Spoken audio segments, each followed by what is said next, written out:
एक समय की बात है। एक गांव में एक परिवार रहता था।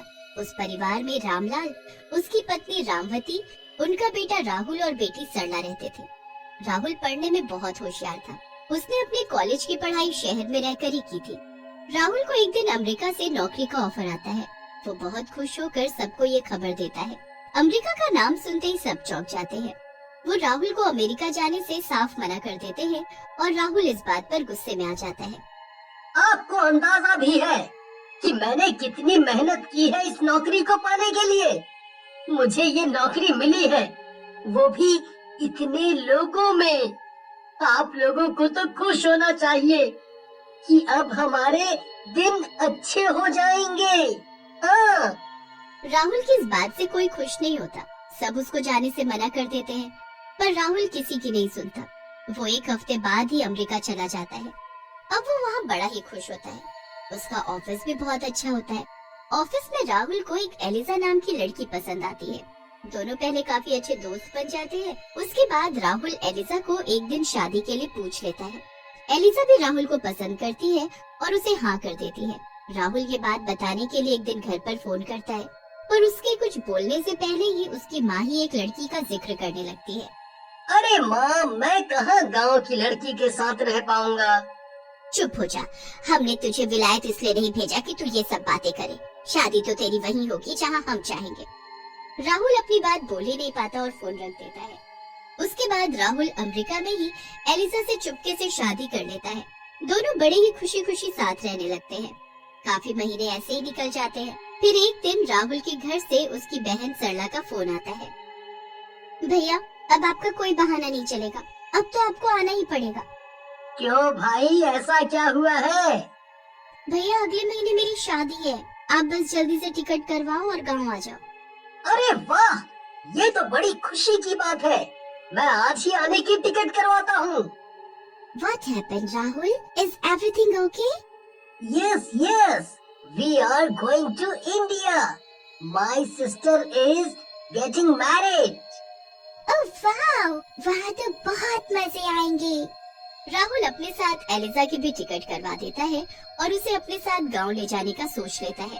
राहुल थोड़ा घबराया हुआ भी होता है कि पता नहीं घर वाले एलिजा को देखकर कैसे रिएक्ट करेंगे, पर वो सरला की शादी के लिए बड़ा खुश भी होता है। दोनों गांव पहुंच जाते हैं। गांव के सब लोग अंग्रेजी लड़की को राहुल के साथ देखकर बड़े हैरान होते हैं। पूरे गांव की भीड़ एलिजा को देखने के लिए इकट्ठी हो जाती है। एलिजा को ये सब बड़ा अच्छा लग रहा होता है। वो गांव देखकर बड़ी ही खुश होती है। सब लोग राहुल से पूछने लगते हैं कि उसके साथ वो लड़की कौन है, तो राहुल सबको बता देता है कि वो उसकी बीवी है। अब राहुल और एलिजा जब घर पहुंचते हैं, तो उसके माँ बाप भी एलिजा को देख बड़े हैरान होते हैं। ये लड़की कौन है बेटा? माँ, ये आपकी बहू है। हे भगवान, ये तू क्या बोल रहा है? ये अंग्रेज और मेरी बहू? नहीं नहीं, ये सच नहीं है। माँ, एलिजा बहुत अच्छी लड़की है। हम बहुत खुश हैं। खुश वुश हम कुछ नहीं जानते। हमें तुझे बाहर पढ़ने के लिए भेजना ही नहीं चाहिए था। बच्चे ऐसा करते हैं, तभी माँ बाप उन्हें बाहर भेजने से डरते हैं। माँ बाबूजी, आप मुझसे गुस्सा मत हो।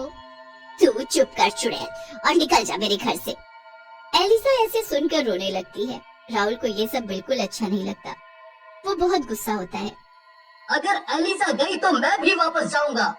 नहीं माँ, ऐसा मत करो। मेरी शादी में भैया नहीं हुए तो मेरी शादी न रुक जाए।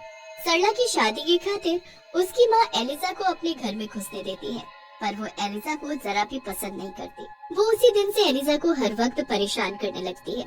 एलिजा को कुछ समझ नहीं आता कि वो क्या करे। वो राहुल को कुछ नहीं बताती, पर राहुल की माँ का परेशान करना कम नहीं होता। वो तो एलिजा से इतनी नफरत करती है कि एक दिन वो एलिजा को कुएं पर पानी भरने भेजती है। जब एलिजा वहाँ जाकर पानी भर रही होती है, तो वो पीछे से उसे धक्का मार देती है। हेल्प हेल्प बोलती रहे अब, हेल्प हेल्प हेल्प। आई बड़ी अंग्रेज कहेगी। तेरे मरने के बाद ही मेरे बेटे का तुझसे पीछा छूटेगा।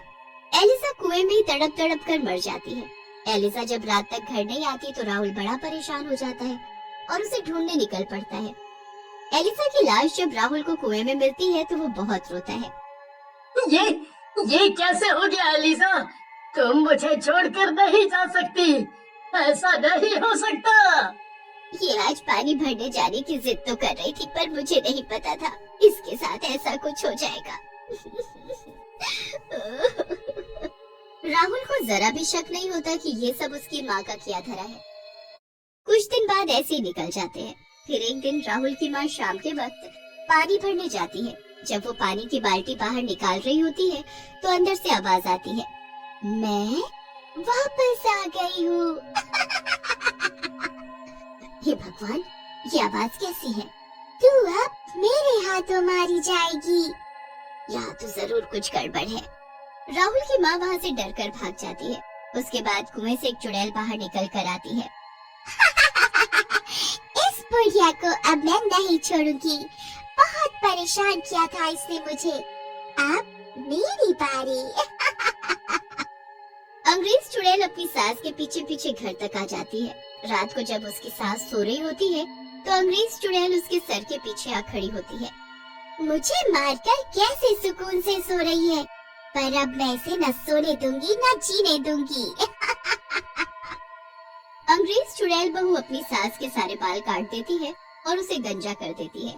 अपनी सास को ऐसी हालत में देख उसे बड़ी खुशी होती है। उसके बाद वो वहाँ से गायब हो जाती है।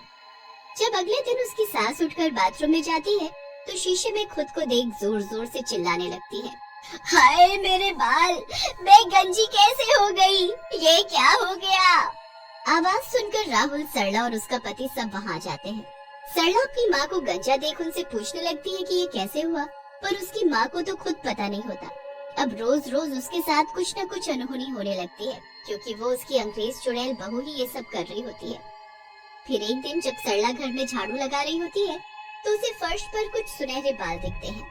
अरे माँ, ये सुनहरे बाल हमारे घर में कहाँ से आए? हम सबके तो बाल काले हैं। सुनहरे बाल? सुनहरे बाल तो बस एलिजा के थे, मुझे दिखाओ तो जरा। राहुल सरला के हाथ से बाल लेकर ध्यान से देखता है। फिर वो उनको सूंघता है तो उसमें से एक अलग सी खुशबू आती है जो एलिजा के बालों से आती है। ये तो एलिजा के बाल हैं। इसमें तो वही खुशबू आ रही है। एलिजा? नहीं नहीं, ऐसा कैसे हो सकता है? वो तो कब की मर चुकी है ना। वही तो माँ, मतलब वो मरने के बाद यहाँ आई थी। वो शायद अभी हमारे आसपास ही हो। ये सुनकर राहुल की माँ घबरा जाती है और इधर उधर देखने लगती है। राहुल अपनी माँ को ऐसे डरा हुआ देखकर बड़ा हैरान होता है। वो अपनी माँ से पूछता है तो वो बिना कुछ जवाब दिए अपने कमरे में चली जाती है। अब रात को अंग्रेज चुड़ैल बहू फिर से आती है। इस बार तो वो अपनी सास को आवाज ही देने लगती है, माँ जी, देखो मैं आ गई। चलो आप जल्दी उठो और चलो मेरे साथ। आवाज सुनकर उसकी सास अचानक डर कर उठ जाती है और अपने सामने अंग्रेज चुड़ैल को देखकर पसीने पसीने हो जाती है। चलो माँ जी, मैं आपको लेने आई हूँ। नहीं, ये सब सच नहीं है, ये सब सपना है। ये कोई सपना नहीं है, ये सब सच है। चलो अब मेरे साथ। पर कहाँ? तू मुझे कहाँ ले जाना चाहती है? जहाँ तूने मुझे धक्का देकर मार डाला था, वहीं लेकर जाऊंगी तुझे और ऐसे ही मारूंगी। नहीं, ऐसा मत करो, मुझसे गलती हो गई, मुझे माफ कर दो। चुड़ैल अपनी सास को डरा धमका कर कुएं पर ले जाती है। उसके बाद वो चुड़ैल अपनी सास को धक्का देने लगती है कि तभी राहुल अपनी माँ को गिरने से बचा लेता है। राहुल मेरा बेटा, अच्छा हुआ तू आ गया, मुझे बचा ले। नहीं, हटो दूर, मैं इस औरत को मार कर रहूंगी। पर क्यों? क्या किया है इन्होंने? इन्होंने मुझे इसी कुएं में पानी लेने के लिए बाहर से भेजा और फिर धक्का दे दिया। मैं तड़प तड़प कर मर गई। क्या ये सच है माँ? मुझे लग ही रहा था कि कुछ ना कुछ गड़बड़ जरूर है। घर में सुनहरे बाल मिलना और फिर आपका ऐसे डरे डरे रहना। उस दिन से मैं हर वक्त आपके ऊपर नजर रखे हुए था और आज सच सामने आ गया। ऐसा क्यों किया आपने माँ? ऐसा क्यों किया? बेटा, मैंने तो तेरा इस अंग्रेजन से पीछा छुड़ाने के लिए ये सब किया था। मैं बहुत खुश था इसके साथ माँ, बहुत खुश। आपने बहुत बुरा किया, इसके साथ भी और अपने बेटे के साथ भी। मैं अब आपके साथ नहीं रह सकता। एलिजा, तुम मेरी माँ को छोड़ दो। इनको सजा मैं खुद दूंगा। राहुल उसी वक्त सामान पैक कर अमेरिका जाने लगता है। उसकी माँ बहुत रोती है और उसे रोकती है, पर वो नहीं रुकता। उसे उसके कर्मों की सजा मिल ही जाती है और एलिजा की आत्मा को शांति।